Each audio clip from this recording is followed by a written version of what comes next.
Ladies and gentlemen, welcome to Turn Right Machine Works. My name is Keith, and we're in here at my OK Chip Corral. That's what I'm actually calling it as of yesterday afternoon. And we've got our complete system up and running, and we're making parts and we're making scrap. And so we got a pretty good learning curve going in.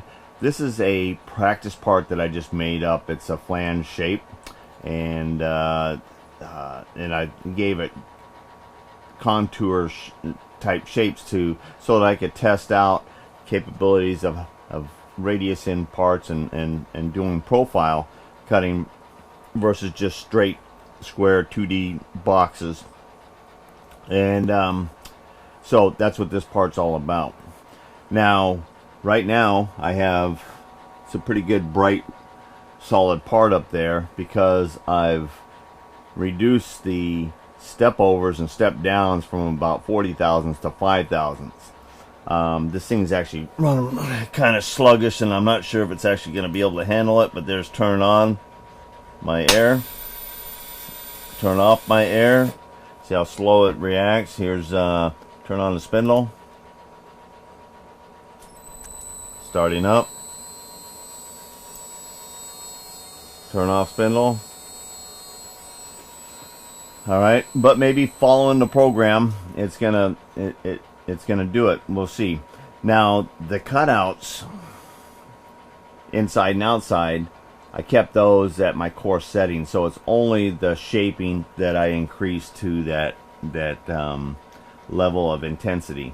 So we're going to give it a shot. I've already zeroed and I brought it up out of the way, and it was slow to respond to the jog up and jog back, but I got my other clamp on here so it could be solid, and we're going to be cutting it out in this area here. Now, how do we get up to this point in time? Let's take a look at what happened yesterday. Okay, I'm pretty well set up. Today I got the corral plates for front and back. They just slide in here. They slide in and they lock into the corners there, so they're just not going to fall down or get knocked down. But that's going to keep any chips in this area right here, and that's the goal anyway. Up here on the screen is Fusion 360, and this is a random test part. I went ahead and I created two things with this part. The footprint of it, I created a gasket shape that we will test the laser out on, and I went ahead and brought a little height, extruded it up about 3/8 of an inch, and created multi radiuses inside and outside and even into the holes. And I want to create a profile test piece, and that's what I did here. And we've already launched it into our Mark IV. Now we've made a few passes and tests and things like that, and in this, this is a piece of TIG wire that I press. Whenever you break an end mill, you can press the little flanges right off of them, and you can take 1/8 TIG wire, cut it off to your length you want, press it in there, and then you can run some test ones. They are pretty stout because even right there, I came down and that that aluminum dummy there made a hole before I actually hit the stop button. And still runs good and still runs true. Oh, it's in there. We've got a 2-flute ball end mill in here, and that's what we're going to run. I took off the M6 signal so that I don't have going to a tool change, because I don't have a location set up for that yet. Okay. I think pretty much everything's there. I can control my air on, off, and get that set here.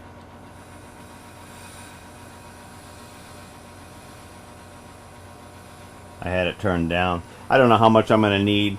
I just want enough to clear the chips. And I also have control of my spindle.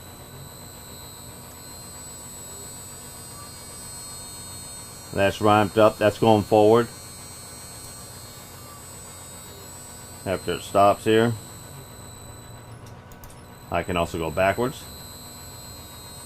I don't have any reason to go backwards right now, but I went ahead and did the wiring because I figured at some time or another I might have an encoded motor on here, and then I would be able to do tapping with this fixture here. So of course at that time you'll have quick change tools and stuff like that, but right now but we wanted to know how to set up that wiring with Mach 4. All right, I guess we just do it. You get your hand real close here. All right, here we go.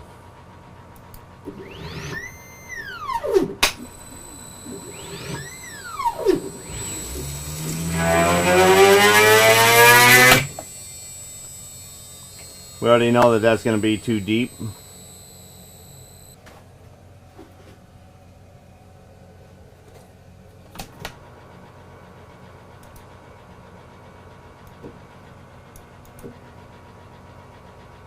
What's nice about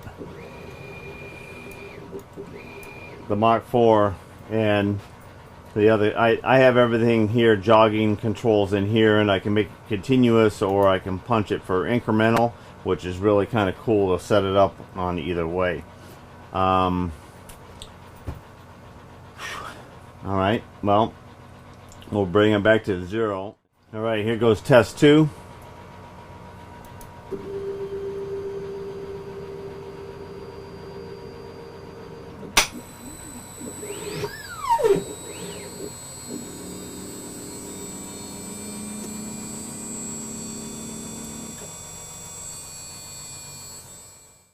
All right, let's see if third time's a charm.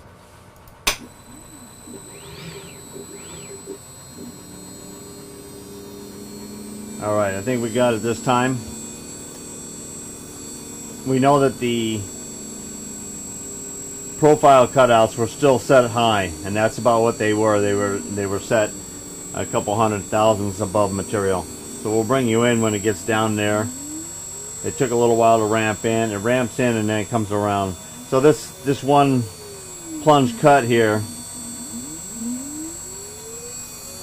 is going to be inside our cut there. I might have adjusted it just enough to get that inside there.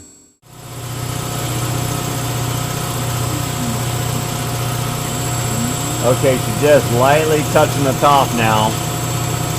The next time around she's going to ramp into at least probably the ball depth. Be right about now.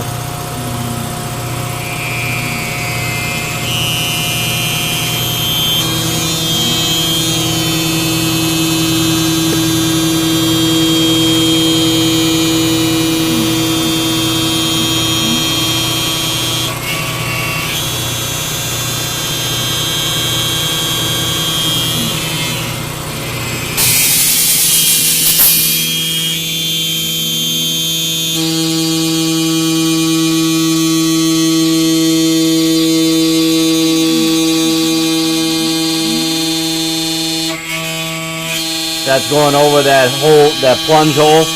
It's actually catching the side of it. It looks like it's going to clean it all the way out of there, so we might have a decent looking part. Well, if I programmed it right, we'll have a decent looking part. We're going to have a part that looks somewhat like the object, hopefully.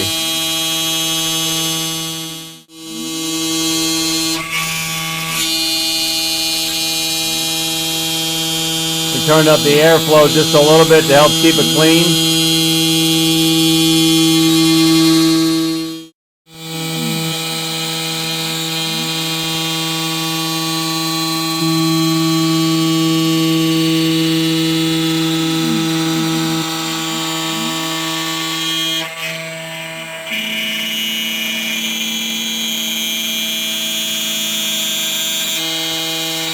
It ramps down to the next depth.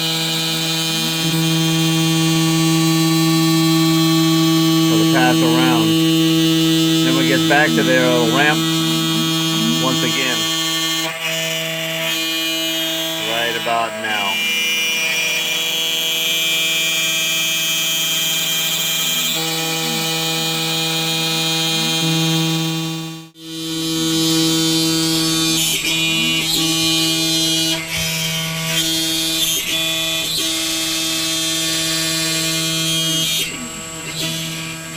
we'll know if our depth is right when it gets done doing the tabs. It's amazing, it does the deeper cut even up over the tab, makes the compensation.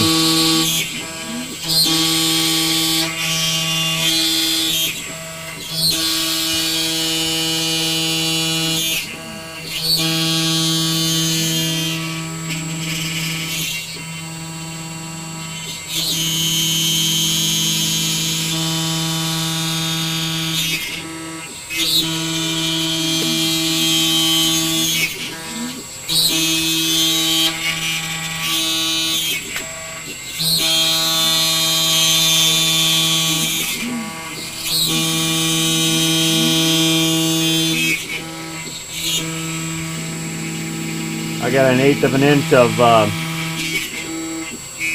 door skin, or whatever you want to call it, 1/8 inch plywood.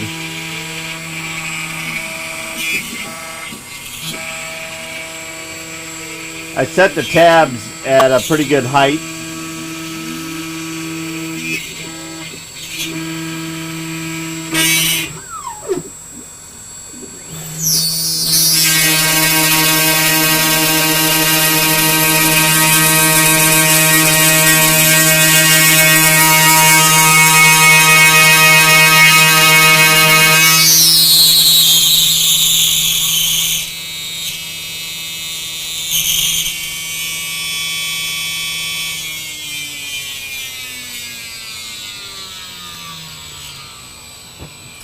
Okay, that was what I was getting on my first setup, was the outside profile cut and the inside profile cut were not at the same height.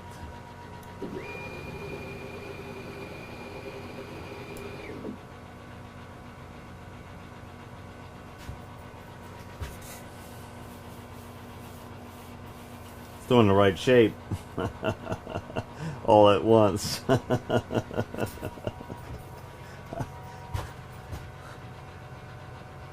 Back to the drawing board. Okay, we went back to our self-school and studied up on our cam configurations, and we went back and we made a test run with our wipers right over this area right here, and I concluded that I was able to set it and make it go, and I had no problem.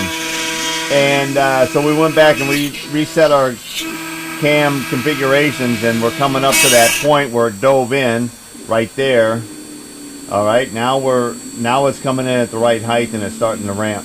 I made the configurations closer so that it would come in and it would start making a pass on the first time around. You can see that was a ramp.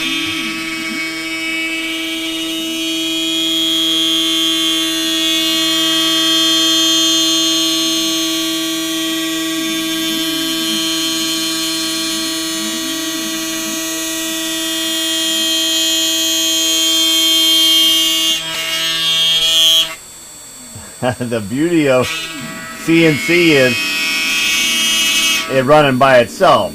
You know, I like a lot of people, you know, that have been running CNC around me, and they always come up with some kind of an excuse as why the part crashed or got thrown out of there or whatever. And the machines do not fail. They do exactly what you tell them to do.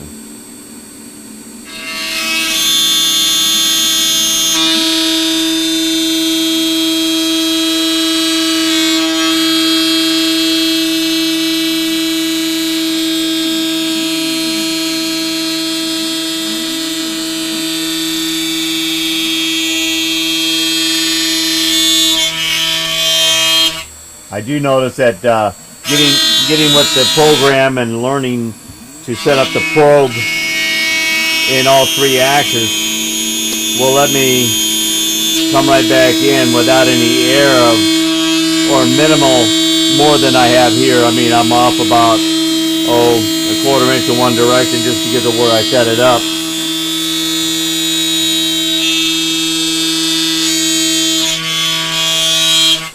This is way stouter than the original X-Carve.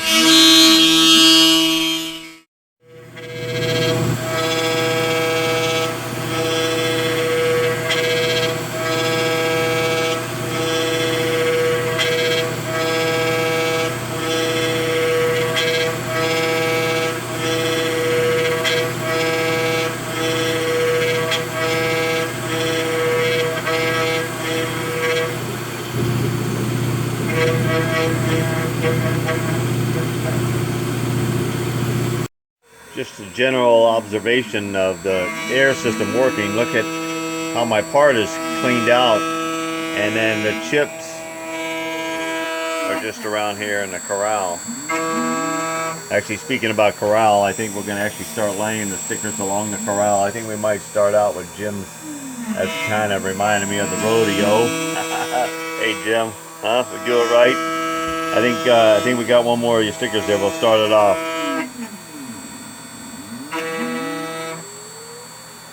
The chip corral. All right, we popped it out of here, and half of this is perfectly good. This is exactly what I told it to do.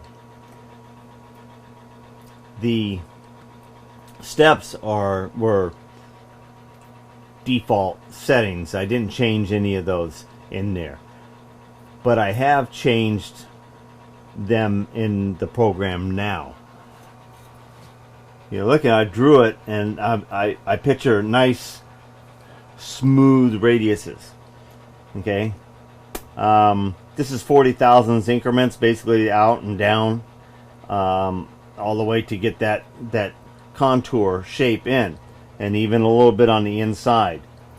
And so these are like islands here, so there should be radius basically in here instead of 4 step downs, you know, that you see in here because of the coarseness of the settings.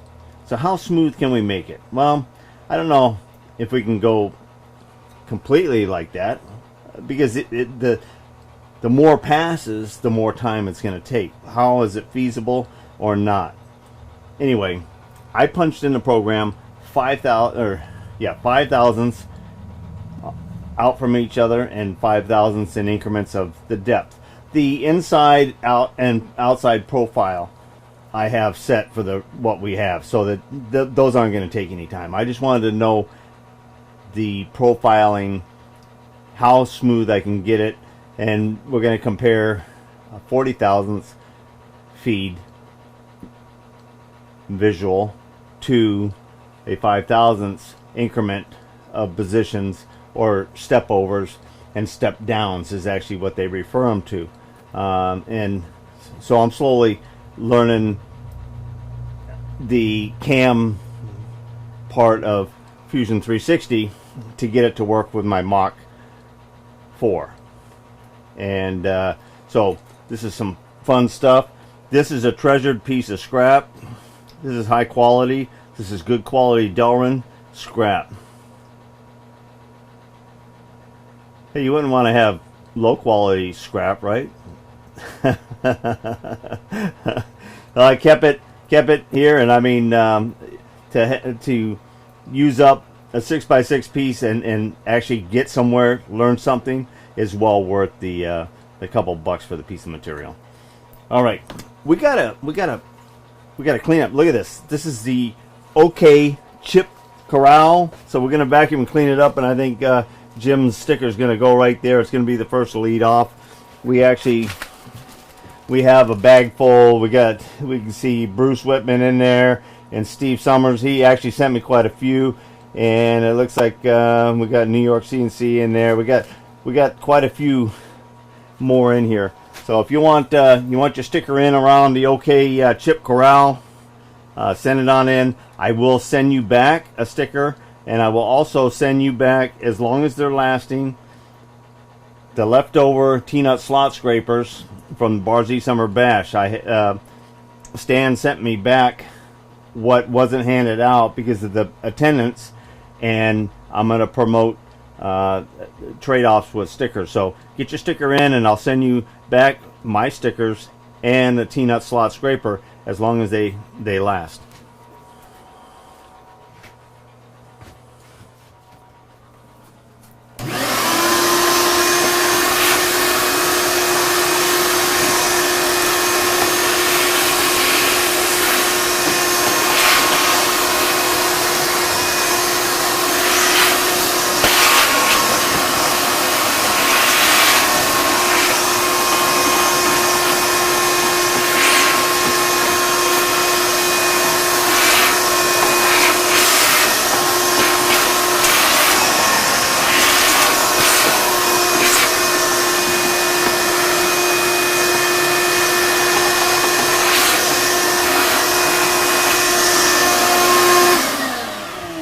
Now that couple seconds of vacuum noise is a lot better than listening to that vacuum run the entire time your system is going.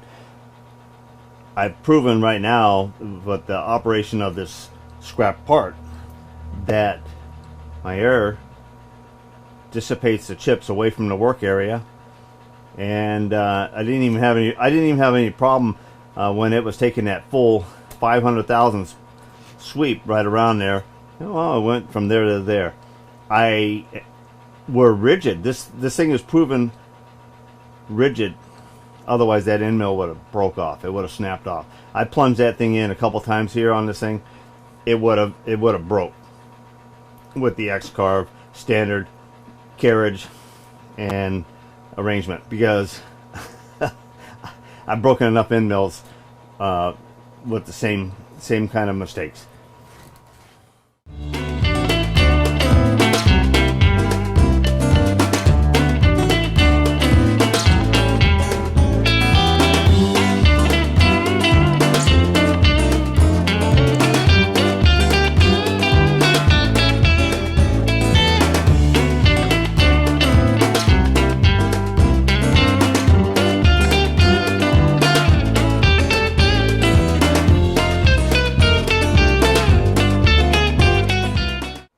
I reduced the step over, or I increased the step overs and step downs to 10,000ths versus 5,000ths, and it makes a big difference because my program and computer right now can hold the amount of information and operate.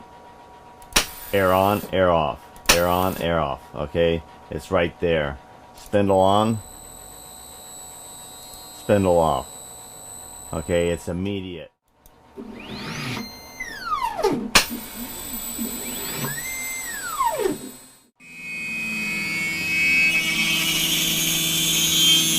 All right, here we go.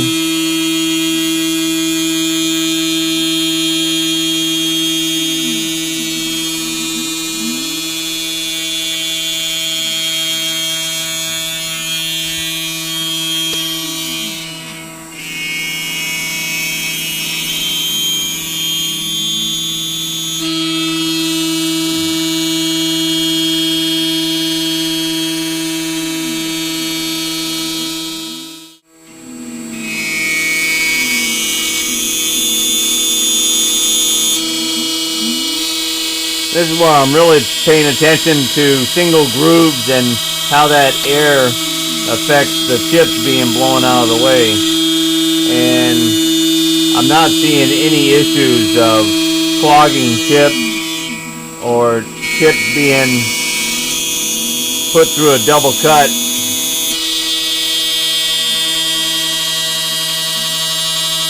It does seem to keep that area right next to the tool bit free.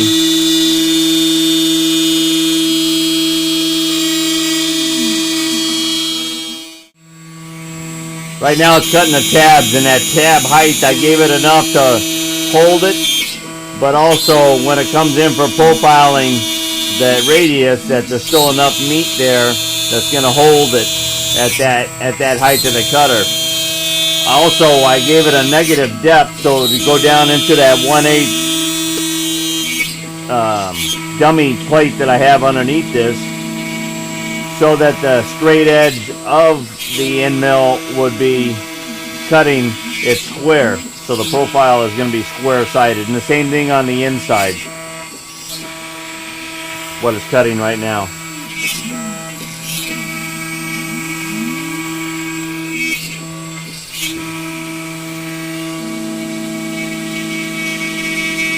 Okay, now I believe we're down to the wood. I see white out here, so that's what I'm seeing. Yep, I'm looking down in there.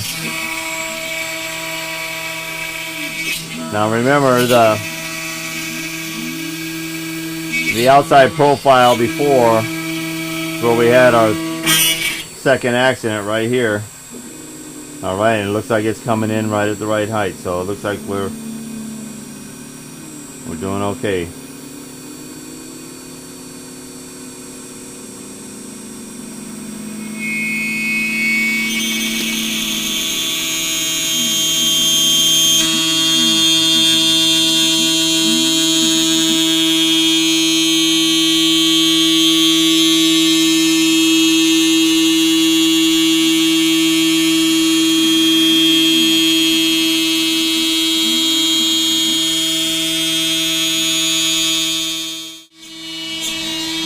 Alright, it's just starting to cut the tabs on the outside here.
Okay, just starting to see the board underneath.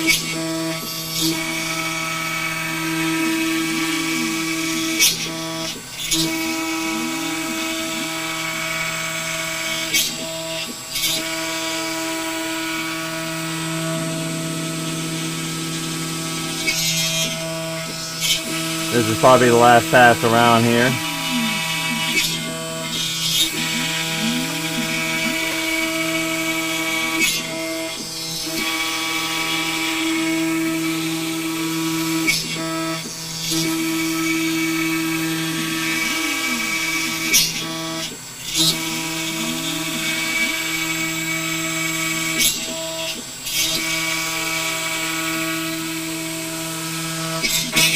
Here we go. This is what we were waiting for, the profiling. It's going to go down and it's going to do all the holes first. You know, I looked down through the bore of those holes in the finished part, and amazing how clean and glossy, flawless they actually look. I was really pretty impressed with that, because actually when it was going down and you're hearing it going down in there like that, oh man, that thing is chewing it up, but it's really not.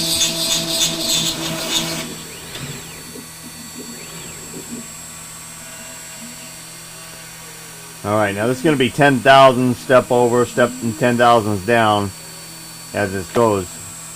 So this is going to be quite, well, it's going to be about four times as long as it took the first time, because we were about 40 thousandths on our step overs and step down, so I'm just going to go by the percentage.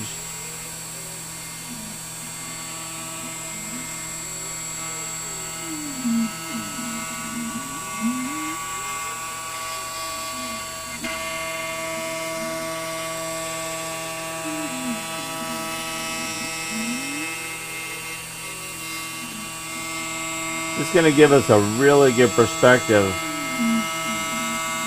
on how fine you got to have your settings to get what finish you want when it comes to creating radiuses and shapes.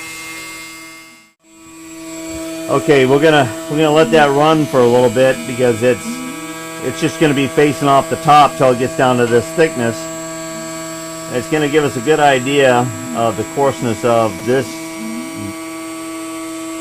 I'm gonna say grain because it's cut grain, meaning that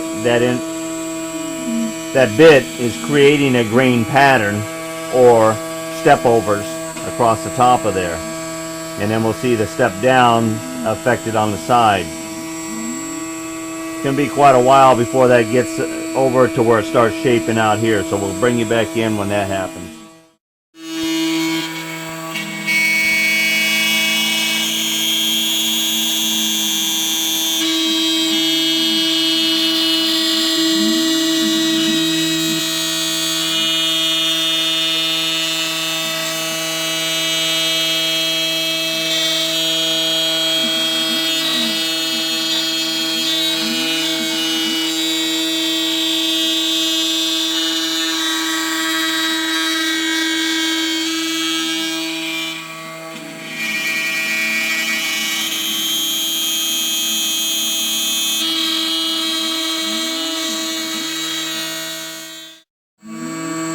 Nearly finished removing the first layer of height on the flange. We got one more here after this little one right here.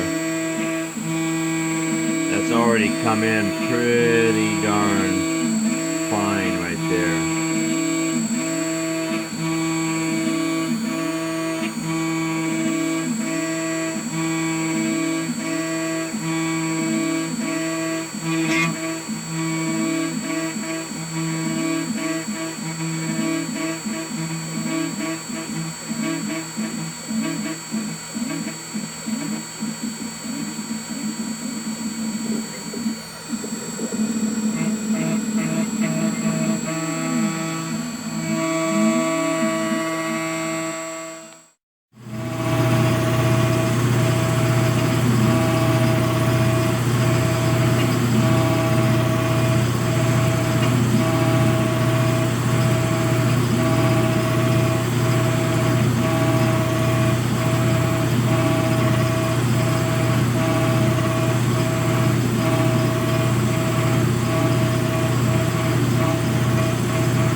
Okay, it's a little ways under the top surface there, so it looks like one or two passes have been made, and the radius on the holes, top of the holes, have already been done.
All right, man. I think we're on our way. This is super nice looking part with pretty good results. It was pretty time consuming to bring in the amount of detail that I asked this thing to do. And of course, this is every 10 thousandths, because every 5 thousandths was so much memory needed, RAM to run it, that I wasn't able to do that. But I can modify that. Also, once I set this thing up for probing, now I'll be able to come in and actually probe the location, and then I could have individual files to come in, and I don't have to combine everything all in one tool bit. So I'll be able to come in with different bits and come in and do different operations to hog off some material and get it cleared. So, but I'm on my way. This is really cool. I'm super excited. Hope you guys enjoyed my learning curve on the new Super Carve. Right, this has been Reventables. Next time we'll be setting up the laser, and we'll be cutting out the mating gasket for this face. Till next time, get her done.